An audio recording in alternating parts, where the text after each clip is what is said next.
Magandang hapon, ngayon po araw ng Lunes, October 30, 2023. Update po muli sa lagay ng panahon. Northeast monsoon o amihan nakaka-apekto ngayon sa northern and central Luzon habang patuloy pa rin namin monitor ang isang low pressure area na nasa loob ng ating PAR sa may silangan ng Visayas. Ayon sa Pag-asa, mababa ang tsansa na nasabing LPA na maging bagyo sa loob po ng 24 to 48 oras. Ngunit ang trough nito ay nagpapaulan na po sa ilang bahagi ng ating bansa. Inaasahang lalapit sa ating kalupaan ang nasabing low pressure area.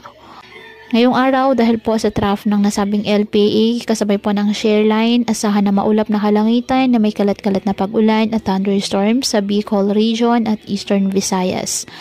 Habang sa Batanes, Cagayan, Isabela at Aurora, apektado po ng northeast monsoon.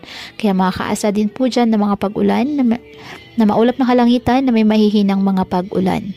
Sa Ilocos Region, Cordillera Administrative Region, nalalabing bahagi ng Central Luzon at nalalabing bahagi ng Cagayan Valley, bahagyang maulap hanggang sa maulap na kalangitan with isolated light rains dahil pa rin po sa amihan.